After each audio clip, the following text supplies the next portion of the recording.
नमस्कार, बहुत बहुत स्वागत है आप सभी का। ये वक्त हुआ है खबर दोपहर का। मैं रविंद्र सिंह आपके साथ और मैं हूं आपके साथ प्रियंका राय। बुलेटिन की शुरुआत इस वक्त की मिल रही बड़ी खबर के साथ करेंगे।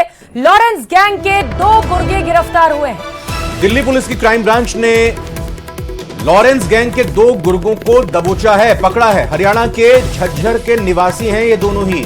और आपको ये भी बता दें, इनका नाम सामने आ चुका है। विक्रम और राकेश के तौर पर इनकी पहचान हुई है, गिरफ्तार कर लिया गया है पुलिस की तरफ से। लॉरेंस के आदेश पर ये वारदातों को अंजाम देते थे। दिल्ली हरियाणा में वारदातों को अंजाम दिया करते थे। क्राइम ब्रांच को फिलहाल द्वारका में मुलाकात का इनपुट मिला था, यानी दिल्ली के द्वारका में ये मुलाकात का इनपुट मिला था और हरियाणा में बड़ी वारदात करने की ये प्लानिंग कर रहे थे।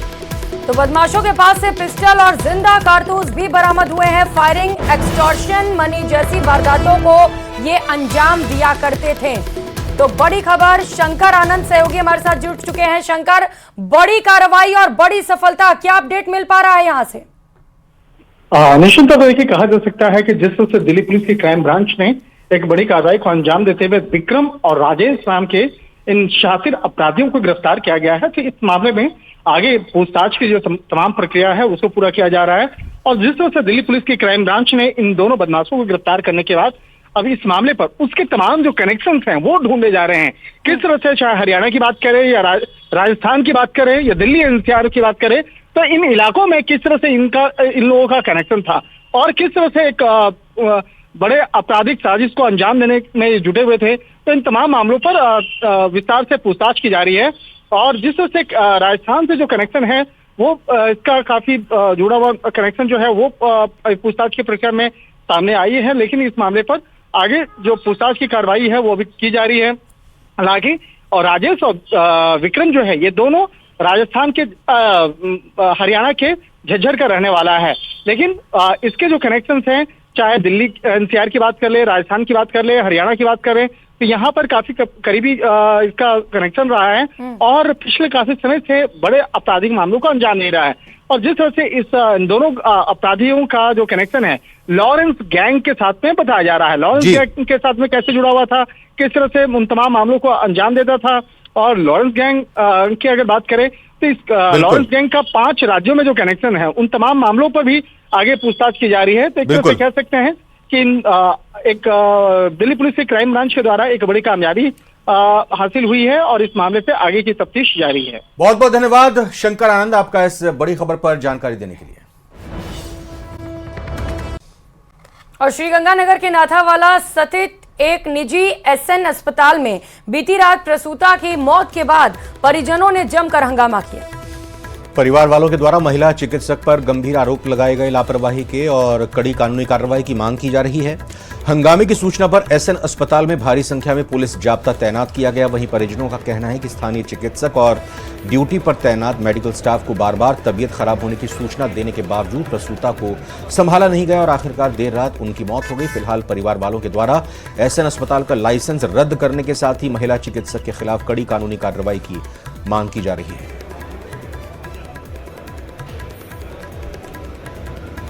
कल दिन में हमने इसके पेट में दर्द की शिकायत की डॉक्टर को बार बार।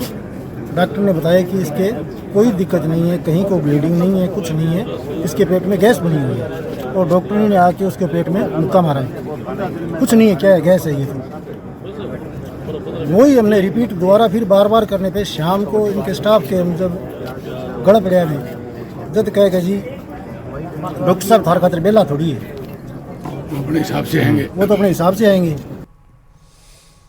बांग्लादेश में हिंदू और अल्पसंख्यकों के साथ हो रहे अत्याचार और हिंसा और अराजकता को लेकर भीलवाड़ा का संत समाज और विभिन्न हिंदू संगठन के कार्यकर्ता सड़कों पर उतर गए। इस दौरान विरोध प्रदर्शन करते हुए शहर के मुख्य बाजार से विरोध आक्रोश रैली निकालकर विरोध भी दर्ज करवाया। भीलवाड़ा शहर के मुख्य मार्ग से होते हुए आक्रोश रैली जिला कलेक्ट्रेट कार्यालय तक पहुंची, जहां राष्ट्रपति के नाम जिला कलेक्टर नमित मेहता को ज्ञापन सौंपा गया।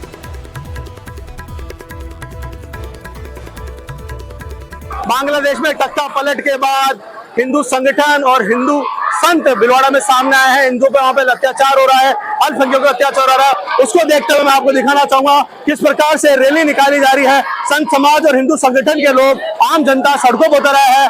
ज्ञापन सौंपा जाएगा राष्ट्रपति के नाम पर, जिला कलेक्टर पहुंचेंगे। हमारे साथ संत इनसे बात करते हैं।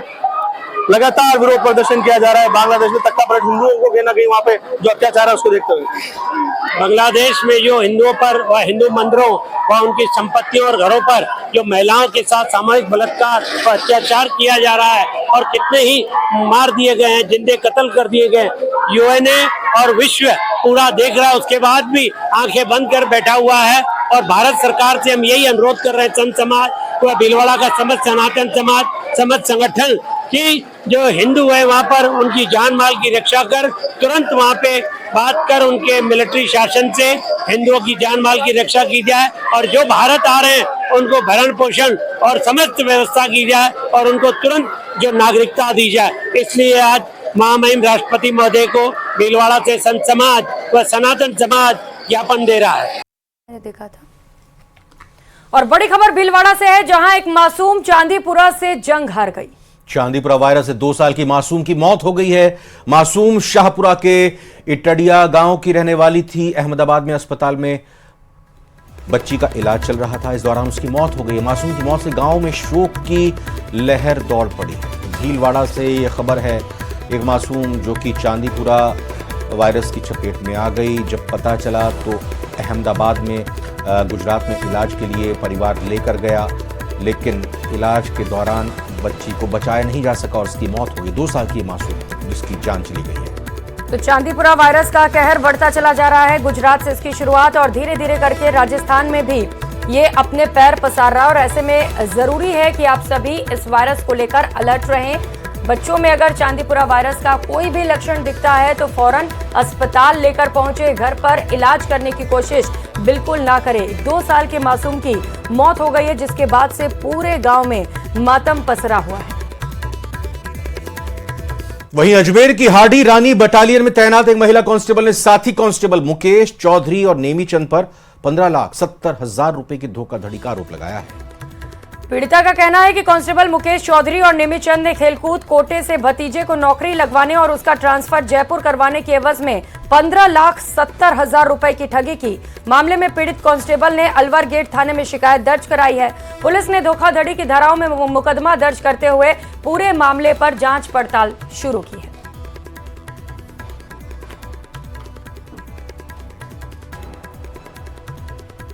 महिला बटालियन की कांस्टेबल है, उसने दर्ज कराया कि मेरे साथ मुकेश चौधरी कांस्टेबल है जो कि हाडी रानी में पदस्थापित है, वो उसका एक साथी नेमीचंद, इन्होंने मुझसे करीब 15,70,000 रुपये ऑनलाइन व नगद मिला करके मेरी पोस्टिंग जयपुर करवाने के लिए एवं मेरे भतीजे को खेलकूद कोटे से भर्ती कराने के लिए लिए हैं। मेरे मांगने पे वापस नहीं लौटा है। एक साथ ही दिए थे पैसे, अलग अलग किस्तों में दिए हैं, ऑनलाइन भी दिए हैं और नगद भी देना बताया। पेमेंट मांगने में वापस दे नहीं रहे, आनाकानी कर रहे हैं, फोन बंद कर रहे हैं। ये बात खुल के 420 406 में कितना पेमेंट? करीब 15,70,000 रुपये देना बताया। और हनुमानगढ़ जिले के भादरा में आज एक शहीद देशराज की वीरांगना पानी की टंकी पर चढ़ गई। तिरंगा और छतरी लेकर भादरा बस स्टैंड पर स्थित पानी के ओवरहेड टैंक पर चढ़ी शहीद की वीरांगना गली से अतिक्रमण हटाने की मांग कर रही है। भादरा पुलिस वीरांगना से समझाइश के प्रयास कर रहा है। देशराज करगिल युद्ध के दौरान देश के लिए शहीद हुए थे और शहीद की वीरांगना का कहना है कि उनकी गली में कुछ लोगों ने अतिक्रमण कर लिया है और बार बार अधिकारियों के चक्कर लगाने के बाद भी उनकी कोई सुनवाई नहीं हो रही है। गंगापुर सिटी जिले के त्रिलोकपुरा गांव में रात को एक सिलेंडर में अचानक से खाना बनाते वक्त आग लगने से पूरे मोहल्ले में अफरा तफरी का माहौल हो गया और देखते ही देखते सैकड़ों की तादाद में लोग मकान के आसपास इकट्ठा हो गए। सिलेंडर की आग की लपटों ने समूचे घर को अपनी आगोश में ले लिया। सिलेंडर की आग की लपटों में घर का सारा सामान जलकर राख हो गया। इस घटना में एक दंपति बुरी तरह से झुलस गए। इस घटना में एक दंपति झुलसे हैं, उनको फिलहाल अस्पताल में इलाज के लिए भर्ती किया है। गंगापुर सिटी में उनको ले जाया गया है और अभी उनका इलाज चल रहा है।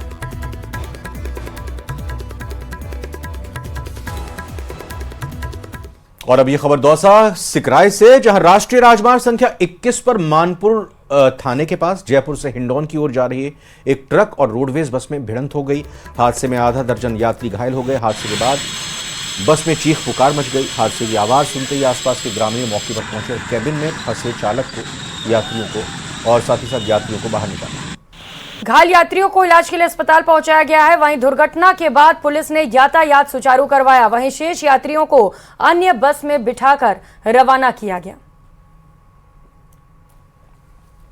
और शाहपुरा में हो रही लगातार बारिश के साइड इफेक्ट्स नजर आने लगे हैं। शाहपुरा कस्बे में लगातार हो रही बारिश से वार्ड संख्या 11 में बने एक जर्जर मकान भरभरा कर गिर गया। गनीमत तो ये रही कि हादसे में कोई जनहानि नहीं हुई। इस दौरान यहां अफरा तफरी का माहौल हो गया, आसपास के लोग इकट्ठा हो गए।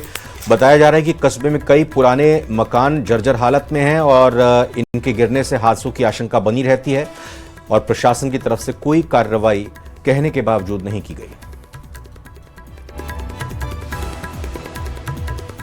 अलवर के पिलानखेड़ा गांव में युवती से मारपीट के मामले की शिकायत करने पहुंचे भाई को पुलिस ने शांति भंग करने के आरोप में गिरफ्तार कर लिया। पीड़ित मां का आरोप है कि पड़ोसियों ने उन पर हमला किया और उनका कहना है कि हमले में उनकी बेटी गंभीर रूप से घायल हो गई। गंभीर हालत में उसे अलवर रेफर किया गया। आरोप है कि पहले पुलिस ने दोनों को 3 बजे तक बैठा कर रखा और फिर पीड़िता के भाई को ही थाने में बंद कर दिया। पीड़िता की मां का आरोप है कि पुलिस ने दूसरे पक्ष से पैसे लेकर ऐसा किया है। वहीं थानाधिकारी मुकेश कुमार मीणा का कहना है कि मामले का संज्ञान लेकर तत्काल रिपोर्ट दर्ज की गई है। शाम को ग्राम पिलानखेड़ा में रात्रि में दो पक्षों में मेरे पक्ष में लड़ाई झगड़ा हुआ था, जिसमें लड़ाई झगड़े में एक बच्ची के चोट आई थी, जिसको अलवर रेफर किया गया, जिसका इलाज जारी है। जिस पर दोनों पक्षों द्वारा थाने पर आज शाम को रिपोर्ट पेश की गई है। इन पर दोनों पक्षों की तरफ से FIR दर्ज की जा रही है और दोनों पक्षों की तरफ से एक व्यक्ति को शांति भंग में गिरफ्तार किया गया। तो वहीं शिव विधायक रविंद्र सिंह भाटी 1 दिवसीय स्वर्ण नगरी जैसलमेर के दौरे पर रहे। रविंद्र सिंह भाटी लोकसभा चुनाव परिणाम के बाद पहली बार जैसलमेर पहुंचने पर समर्थकों ने उनका स्वागत किया। विधायक ने जैसलमेर शहर और ग्रामीण क्षेत्रों में कई कार्यक्रमों में शिरकत कर लोगों की जन समस्याएं सुनी और बारिश से हुए नुकसान का भी जायजा लिया। विधायक ने मीडिया से मुखातिब होते हुए कहा कि जैसलमेर में बारिश से काफी नुकसान हुआ और मोहनगढ़ में 3 लोगों की दर्दनाक मौत हो गई। वहीं सैकड़ों मकान धराशायी हो गए, पशुधन की भी हानि हुई और अतिवृष्टि को देखते हुए राज्य सरकार से जल्द ही सर्वे कराकर विशेष मुआवजा राशि दिलाने की मांग की। जाहिर सी बात है कि पानी की वजह से और बारिश की वजह से स्थितियां विकट हुई है। सोनार दुर्ग पे भी कई सारे घर जो है ढहे हैं, कई जगह बिजली की समस्या है, जल भराव की भी स्थितियां सामने आ रही है। विभाग और प्रदेश की सरकार से निवेदन कि समय रहते आमजन को सुविधा के लिए आप काम करें और ये जो समस्या है इनका जल्द से जल्द निवारण हो, इसके लिए भी प्रयास करेंगे। डेजर्ट नेशनल पार्क अपने आप में एक बहुत बड़ी समस्या है और वहाँ के लोगों को जो मूलभूत सुविधाओं में जो समस्या आ रही है, इसकी बात प्रदेश की सरकार के सामने, प्रदेश की सबसे बड़ी पंचायत में पहले भी हमने रखी है और आने वाले समय में भी रखेंगे और तमाम जो समस्या है इसका निवारण भी निश्चित रूप से हर संभव तरीके से करने का प्रयास। कोटा में ऊर्जा मंत्री हीरालाल नागर ने अपने आवास पर जन सुनवाई की और इसमें बड़ी तादाद में लोगों ने बिजली कटौती से जुड़ी अपनी समस्याओं को रखा। लोगों की समस्याओं को सुनकर ऊर्जा मंत्री ने बिजली अधिकारियों बिजली के उत्पादन बढ़ाने पर उनको निर्देश दिए। तो इसके साथ ही लोगों को बताया कि केंद्र में अतिरिक्त बिजली मांगी गई है और जल्द ही प्रदेश में बिजली से जुड़ी समस्याओं को दूर कर दिया जाएगा और हालात सामान्य होंगे। अपनी समस्याओं को लेकर के जन सुनवाई है, उसमें आए तो हमारे काफ़ी लंबे समय से विधानसभा चल रही थी, इसलिए आना बीच में नहीं हो पाया। आज सब लोगों को यहाँ करके जन सुनवाई करके जो भी संभव हो राहत देने का प्रयास कर रहे हैं। और 2021 राजस्थान SI पेपर लीक मामले से जुड़ी ये बड़ी खबर आपको बता दें। सुभाष बिश्नोई समेत 3 आरोपियों की याचिका पर सुनवाई टाल दी गई है। सुप्रीम कोर्ट में याचिका पर 12 अगस्त के लिए यह सुनवाई टली है। जस्टिस PM नरसिम्हा और जस्टिस संजय सिंह की पीठ में यह सुनवाई टली है। इससे पहले सुप्रीम कोर्ट ने राजस्थान सरकार को नोटिस भेजा था।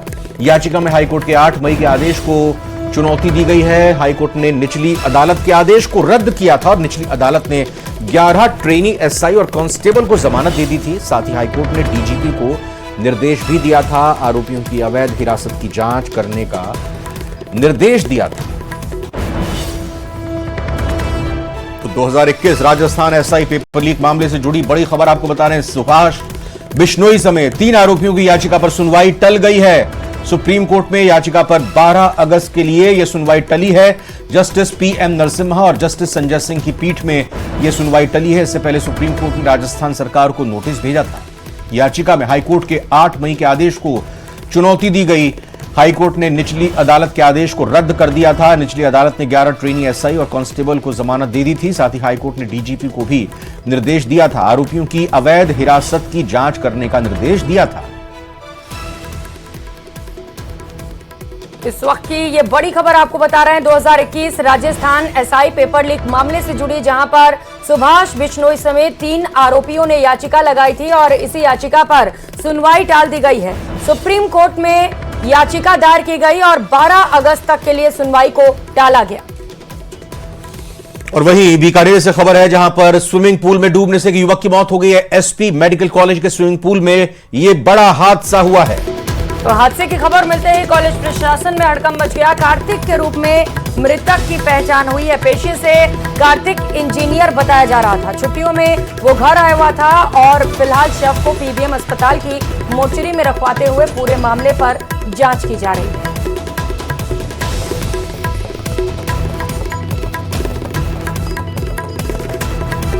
उधर धौलपुर जिले के मनिया कस्बे में चोरों के हौसले लगातार बुलंद होते चले जा रहे हैं। गुरुवार देर रात मांगरोल रोड स्थित 2 अलग अलग दुकानों में चोरों ने चोरी की वारदात को अंजाम दिया। चोरों ने दोनों दुकानों से लाखों का सामान चोरी कर लिया, जिससे मनिया कस्बे के दुकानदारों में रोष है और पुलिस की रात्रि गश्त व्यवस्था पर भी सवाल खड़े कर रहे हैं। आपको बता दें कि 2-3 दिन पहले भी कस्बे में से एक सहकारी समिति का ट्रैक्टर चोरी हुआ है, जिसे चोर घर के सामने से चोरी करके ले गए। मैं सुबह शाम को दुकान बढ़ा के अपनी गया था, दुकान को ताला लगा के। जब मैंने सुबह दुकान खोली तो दुकान में गोदाम में सारा सामान अस्त था और मैं जब छत पे गया तो मेरे सीढ़ियों की जीवन थी। मैं घर से आया था, मेरा दुकान का ताला खोला, मेरा सामान बिखरा हुआ मिला था। मैंने देखा तो मेरा गल्ला उसमें थे, जो 8 टन की दुकानदारी थी, वो पूरा सामान चोरी हो गया। मेरा पैसा भी था।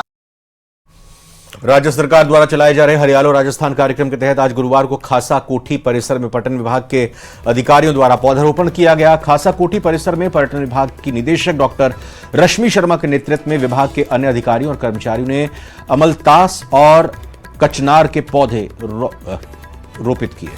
इस अवसर पर पर्यटन विभाग के अधिकारीगण और कर्मचारियों सहित खासा कोठी का भी स्टाफ मौजूद रहा। तस्वीरें आपको दिखा रहे हैं, जहां पर पौधारोपण करते हुए पर्यावरण संरक्षण का संदेश दिया गया। और विश्व आदिवासी दिवस पर आज उदयपुर में रेती स्टैंड स्थित भीलू राणा की प्रतिमा पर आदिवासी समुदाय द्वारा माल्यार्पण अर्पित कर उन्हें नमन किया गया। इस दौरान कई आदिवासी सामाजिक संगठनों द्वारा भीलू राणा की प्रतिमा पर पुष्पांजलि अर्पित की गई। इससे पहले शहर के विभिन्न स्थानों से वाहन रैली के रूप में युवा रेती स्टैंड पहुंचे और भीलू राणा जिंदाबाद के नारे लगाए। वहीं आदिवासी दिवस के मौके पर बड़बड़ेश्वर महादेव मंदिर परिसर में कार्यक्रम का आयोजन किया गया। नाथद्वारा में धर्म के नाम पर बनाए गए मनोरंजन स्थल पर नाच गाने को लेकर विरोध जताया जा रहा है। विश्व स्वरूपम परिसर में बनाई गई शिव की मूर्ति को लेकर भी आस्था से खिलवाड़ के आरोप लग रहे हैं। तो शिव मूर्ति परिसर में मनोरंजन के तरह तरह के इंतजाम हैं। फिल्मी गीतों पर युवाओं के डांस के वीडियो भी सामने आते रहते हैं। ऐसे में भक्तों की आस्था से खिलवाड़ हो रहा है। भगवान शिव की इस मूर्ति को दुनिया का सबसे ऊंची शिव मूर्ति माना गया है, लेकिन जिस तरीके से भक्त वहां चप्पल लेकर भगवान शिव के शीश पर पहुंचते हैं, उस पर आपत्ति जताई जा रही है। विरोध हो रहा है कि धर्म के नाम पर मनोरंजन स्थल स्थापित नहीं किए जाने चाहिए। पिछले दिनों राजसमंद सांसद महिमा कुमारी और नाथद्वारा विधायक विश्वराज सिंह मेवाड़ ने लोकसभा और विधानसभा में यह मामला उठाया था। इस डांस के जो वीडियो आपने देखे, उसमें साफ तौर पर हमने देखा कि किस तरह से ये युवक युवतियां फिल्मी गीतों पर थिरक रहे हैं। ऐसे में जानकर अब सवाल खड़ा कर रहे हैं कि ये आखिर कौन सी भक्ति है, जबकि कंपनी का तर्क है कि हर शाम 20 या 25 मिनट की रोशनी में शिव कथा, शिव विवाह, शिव महिमा स्रोत और शिव तांडव करते हैं। तो विग्रह और सेवा हमेशा विग्रह की होती है। तो जहाँ तक अंदर की बात है, तो अंदर तो नीलकंठ और विशंबर शिव को इसलिए कहा गया है कि अंदर हमेशा गिरजा का ही आसन रहता है। अंदर किसी का प्रवेश वर्जित ही होना चाहिए। कर जो नाम दिया है उपपत पवन, क्या नाम, भावार्थ यही होता है कि चरणों में सेवा होती है, जो विश्वास स्वरूप हम नाम दिया है। बेल्ट पहन के नहीं जा सकते हैं, बहुत ध्यान रखा जाता है धर्म का। और एक तरफ ये शिव प्रतिमा बनी हुई है जिसका बिल्कुल मजाक बना दिया है, धर्म के नाम पे बिल्कुल मजाक बना दिया, लोगों की भावनाओं के साथ खेल रहे हैं। ये क्या है? और इसी के साथ खबर दोपहर बुलेटिन में फिलहाल अभी इतना ही। आगे देखिए गांव शहर 100 खबर। नमस्कार।